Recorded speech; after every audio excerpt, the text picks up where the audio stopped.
Classes. आज हम Newton's laws of motion का सेकंड लेक्चर स्टार्ट करेंगे।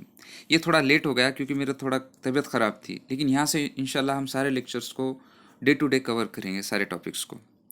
तो आज हम स्टार्ट करते हैं सेकंड लेक्चर हमारा, जिसके अंदर हम स्टडी करेंगे मोमेंटम को, Newton second law of motion को और इम्पल्स के कॉन्सेप्ट्स को देखेंगे। तो चलो फटाफट स्टार्ट करते लेक्चर्स को। मेरी रिक्वेस्ट है कि लेक्चर को स्टार्ट करने से पहले आप वीडियो को लाइक करें, अपने दोस्तों के साथ शेयर करें और मेरे चैनल को सब्सक्राइब करें। तो चलिए स्टार्ट करते हैं लीनियर मोमेंटम से। तो देखो बेटा, इसे मोमेंटम भी कहा जाता है और लीनियर मोमेंटम भी कहा जाता है। अब ये क्या है, तो ये एक फिजिकल क्वांटिटी है, और ये फिजिकल क्वांटिटी तो ये कुछ ना कुछ एक शो करने वाली है। तो मोमेंटम बेटा क्या है कि एक फिजिकल क्वांटिटी है, और ये क्या करती है, तो ये हमें शो करती है motion content in the body. Body के अंदर मोशन की क्वांटिटी कितनी है, ये हमें बताएगा linear momentum. Means linear momentum of a body, linear momentum of a body is the quantity, linear momentum of a body is the quantity of motion content in the body. जैसे कि देखो बेटा, हमारे पास यहाँ पे तीन बॉडीज दी हुई है। ये बॉडी है, body number 1, body number 2 and body number 3। आप देख रहे होगे कि ये तीनों बॉडीज का जो मास है वो अलग अलग है। जैसे कि बॉडी 1 जो है उसका मास सबसे कम है, बॉडी 2 जो है उसका मास थोड़ा ज़्यादा है, और बॉडी 3 जो है उसका मास सबसे ज़्यादा है। यानी कि यहाँ पे हम मास के फॉर्म में लेते हैं तो m3 is greater than m2 is greater than m1। यहाँ पे मासेस की बात आ रही। तो बेटा अगर हम इन तीनों पे सेम फोर्स लगाते हैं, बॉडी 1, 2 एंड 3 पे सेम फोर्स लगाते हैं, तो क्या होगा बेटा कि जिसका मास कम है उसकी वेलोसिटी सबसे ज़्यादा होगी, उसके बाद m2 की होगी और उसके बाद m3 की होगी। मीन्स मास ज़्यादा है तो वेलोसिटी कम होगी, जितना मास ज़्यादा है उतनी वेलोसिटी कम होगी। सिंपल सी बात है कि आपके पास एक जो है टेनिस बॉल है और दूसरा एक वही आपके पास लोहे का बॉल दिखाया जाए और आपको कहा जाए कि थ्रो करो, तो कौन सा बॉल को आप फास्ट फेंकोगे? टेनिस बॉल को फास्ट फेंकोगे और लोहे के बॉल को स्लोली? वो तो जाएगा भी नहीं, आपकी ताकत पे डिपेंड है। तो जब आप सेम फोर्स लगाते हो तो आप देख रहे हो कि जो हेवी बॉडी है उसकी वेलोसिटी कम है, और जो हमारे पास लाइटर बॉडी है उसकी वेलोसिटी ज़्यादा है। तो यहाँ पे बात समझ में आ रही है कि जो बॉडी के अंदर मोशन हो रहा है वो दो फैक्टर्स पे डिपेंड कर रहा है बेटा। वो मास ऑफ द बॉडी पे डिपेंड कर रहा है और वेलोसिटी ऑफ द बॉडी पे डिपेंड कर रहा है। मीन्स यहाँ पर जो हमारा लीनियर मोमेंटम होगा, जिसे हम P से डिनोट करेंगे, तो ये दो फैक्टर्स पे डिपेंड कर रहा है। Linear momentum depend on mass of the body and velocity of the body. और यहाँ पे हमको नजर आ रहा है कि velocity is inversely proportional to mass. Means lighter body have higher velocity. अब इसे मेजर कैसे करेंगे हम? तो हमको पता चला कि ये जो है मास और वेलोसिटी पे डिपेंड कर रहा है बेटा। तो therefore it is measure as product of mass of body and its velocity. Mass of the body and velocity of the body से हम इसे डिनोट करेंगे। मीन्स अगर मोमेंटम को कैलकुलेट करना हुआ तो हम कैसे कैलकुलेट करेंगे?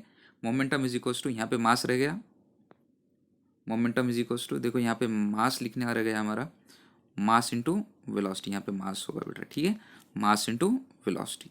Therefore P is equals to mv होगा, therefore P is equals to mv। Clear? देखो बेटा, linear momentum it is a vector quantity because it have both magnitude and direction, and its direction is same as in the direction of velocity, because we know that P is equals to mv.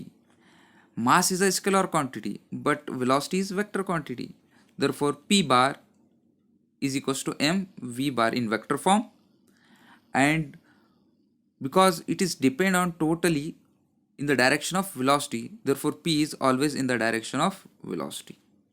Clear? Its unit is, अच्छा unit की बात करते तो हमको पता है बेटा कि P जो है वो इक्वल हो रहा है मास इंटू वेलोसिटी। मास को मेजर करेंगे हम नो डाउट किलोग्राम में, और वेलोसिटी को metre per second. Therefore unit is kg metre per second in SI unit. CGS unit में कैसे मेजर करेंगे बेटा? तो CGS यूनिट में हमको पता है कि हम जो है मास को क्या में गिनते हैं CGS सिस्टम में? अरे बताओ, जल्दी बताओ। मास को मेजर करते हैं हम, वेरी गुड, मास को मेजर करते हैं हम ग्राम में। अच्छा, फिर वेलोसिटी को सेंटीमीटर पर सेकेंड में, तो हमारा यूनिट हो जाएगा ग्राम सेंटीमीटर पर सेकेंड। अच्छा, डायमेंशन क्या हो गया बेटा?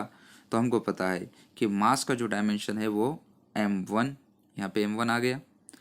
वेलोसिटी का डायमेंशन L t-1, तो therefore dimension is mL-t-1। Clear है? अच्छा देखो, यहाँ से हमको लीनियर मोमेंटम का एक कंक्लूजन मिलेगा जो आपके माइंड में हमेशा आना चाहिए। लीनियर मोमेंटम के बारे में जब भी लीनियर मोमेंटम की बात आएगी तो आपके माइंड में आना चाहिए कि it is a motion content by the body. और ये कैसे होगा? तो यहाँ पे आपने समझना चाहिए कि if two body have different masses have same momentum, body का मास अलग अलग है, एक बड़ी बॉडी है जिसे मैं सपोज करो कि 20 kg की लेता हूँ, एक छोटी बॉडी है जिसे हम 2 kg की लेते हैं, ठीक है। अगर दोनों मासेस अलग अलग है और दोनों को अगर हम सेम फोर्स लगाते हैं, दोनों के पास सेम मोमेंटम है अगर, तो क्या होगा बेटा कि इनकी वेलोसिटी, हाइयर बॉडी की वेलोसिटी कम होगी और लोअर जो स्मॉल बॉडी है, लार्ज बॉडी की वेलोसिटी कम होगी और स्मॉलर बॉडी की वेलोसिटी ज़्यादा होगी।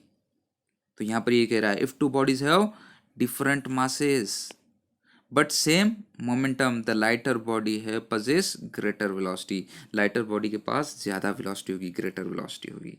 मीन्स अगर ये 20 वाला 1 मीटर पर सेकेंड से ट्रैवल करता है तो इसका 10 टाइम्स, ये 2 kg वाला 10 टाइम्स फास्ट जाएगा, क्योंकि दोनों का 10 टाइम्स का फर्क है 10 मीटर पर सेकेंड से। क्लियर है बेटा?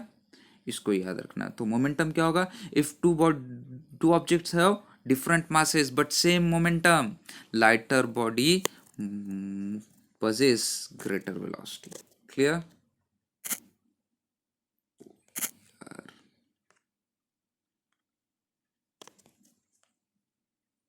Lighter body have greater momentum, greater velocity. Clear? अभी बात करते बेटा Newton second law of motion की। ये आपको आसानी से समझ में आ गया क्योंकि आपने मोमेंटम को स्टडी किया है। तो Newton second law of motion states that the rate of change, ये न्यूटन मामू का सेकेंड लॉ, याद रखना। न्यूटन मामू का फर्स्ट लॉ हमने पढ़े थे।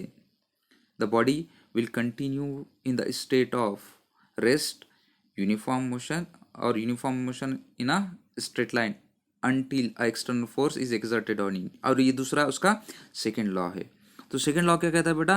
Newton second law of motion state that the rate of change of momentum, the rate of change of momentum of a body is directly proportional to applied force.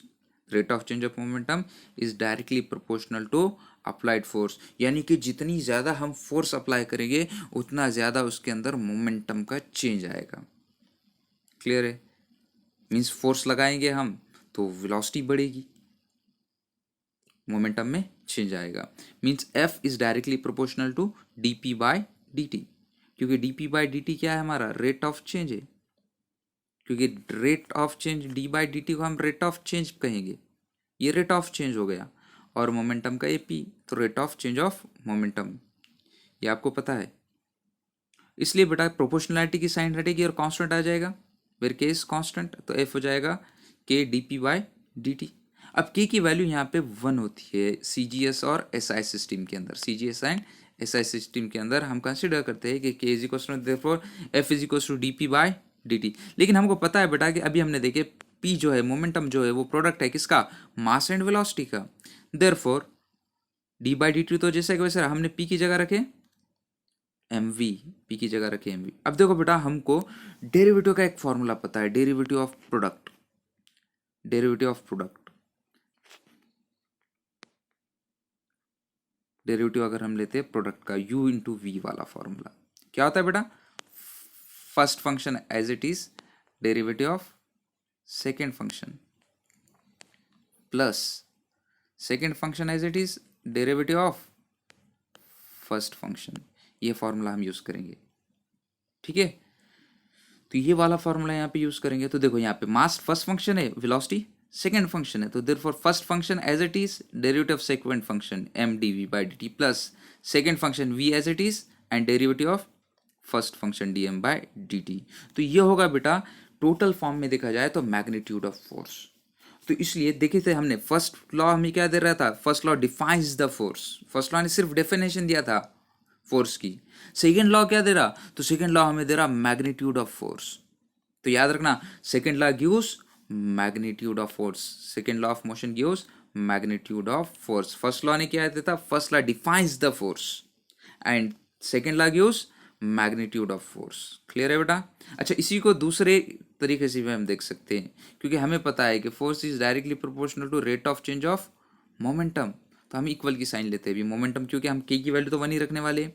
तो यहाँ पे हो जाएगा P2 minus P1 divided by T2 minus T1। ये formula भी याद रखना आप, ठीक है। Delta P by delta T भी हम इसे कहते हैं, हम इसे डेल्टा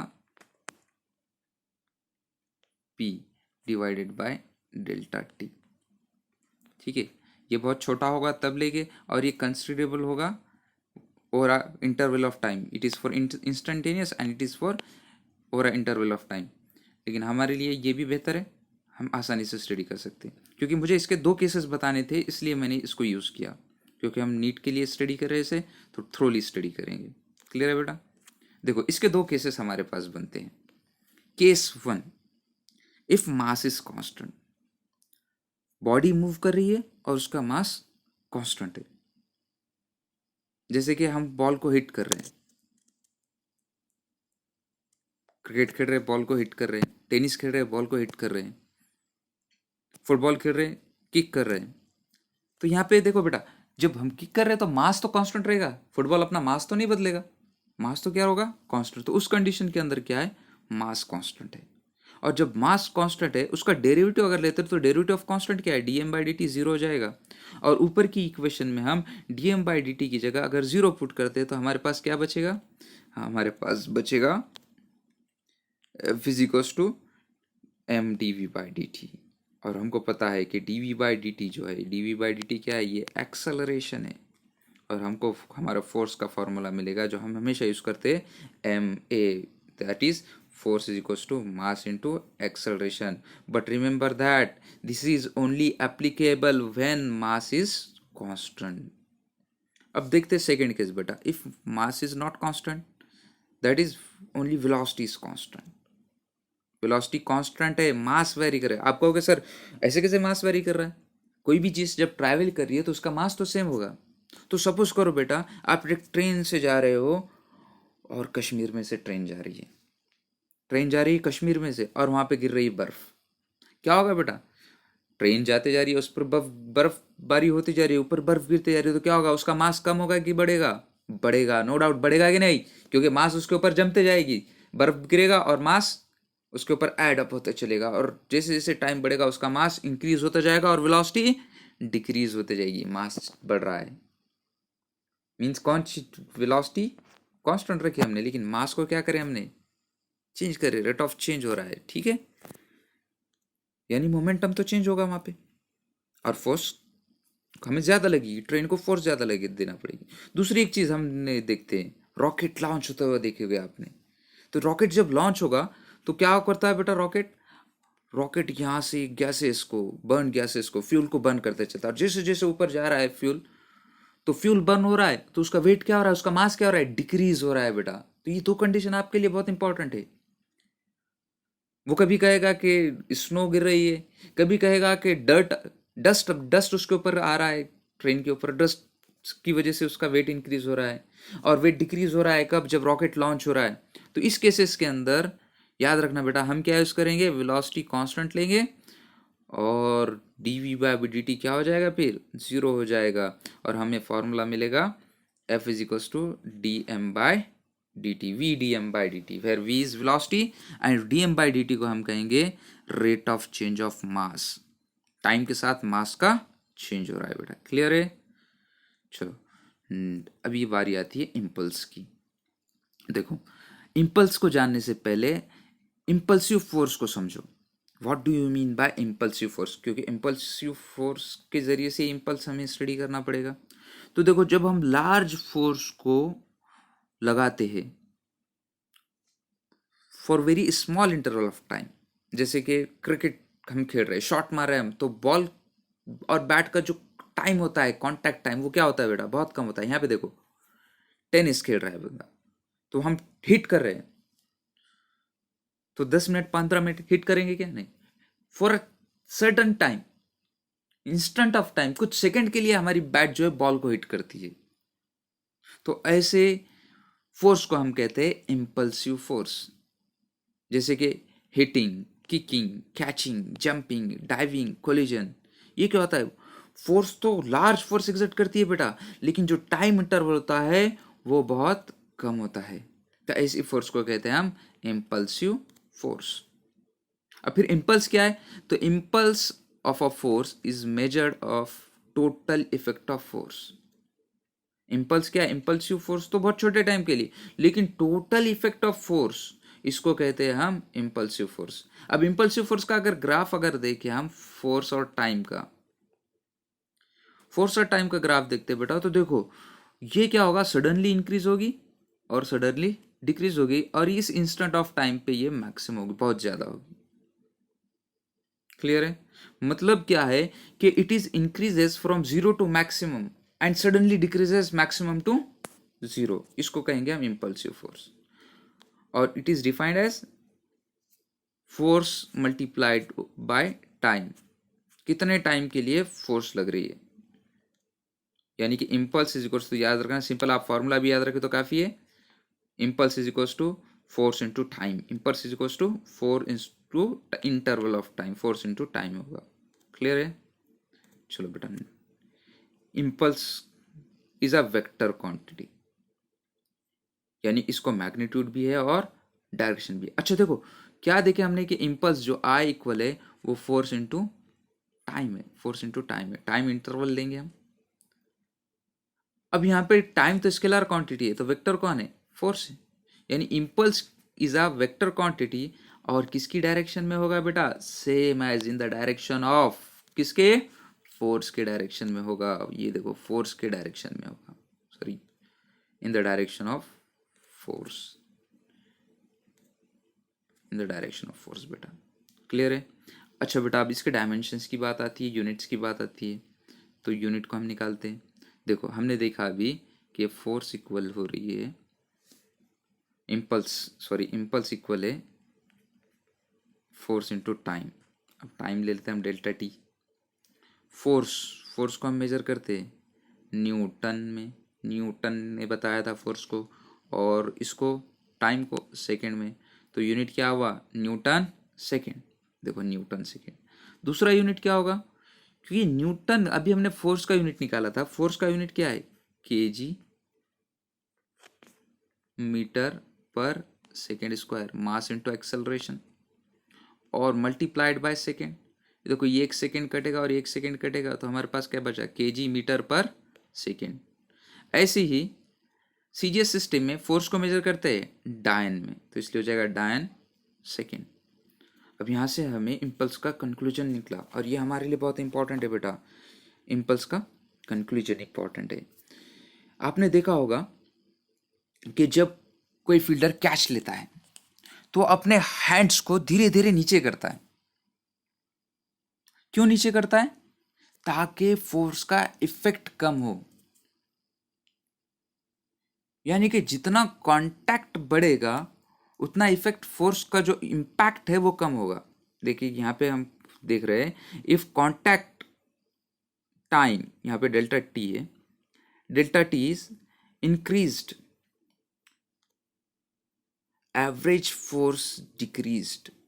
टाइम बढ़ेगा, इंपैक्ट ऑफ फोर्स कम होगा, और टाइम कम होगा, इंपैक्ट ऑफ फोर्स ज्यादा होगा। तो इसलिए क्या होता है बेटा कि जब आप कैच लेते हो, फील्डर कैच लेता है, तो अपने हैंड्स को धीरे धीरे नीचे मूव करता है बॉल के साथ, ताकि बॉल के साथ जो कांटेक्ट टाइम है वो इंक्रीज हो, और क्या उसकी वजह से जो इम्पैक्ट ऑफ फोर्स है वो कम होगा, और उसे इंजरी नहीं आएगी, उसे तकलीफ नहीं होगी कैच लेने में। ऐसे ही जब एथलीट रन करता है, फास्ट रनिंग करते हैं, रनिंग हो रही है, फास्ट रनिंग हो रही है, तो रनिंग फिनिश होने के बाद, रेस फिनिश होने के बाद वो सडनली नहीं रुकता है। आपने देखा होगा कि वो कुछ डिस्टेंस को कवर करता है धीरे धीरे धीरे अपनी स्पीड को डिक्रीज करते हुए। ताकि क्या है कि इम्पैक्ट ऑफ फोर्स कम हो, टाइम इंक्रीज होगा, फोर्स डाइल्यूट होगी, कॉन्सेंट्रेशन ऑफ फोर्स कम होगा। अरे बात बता समझ में?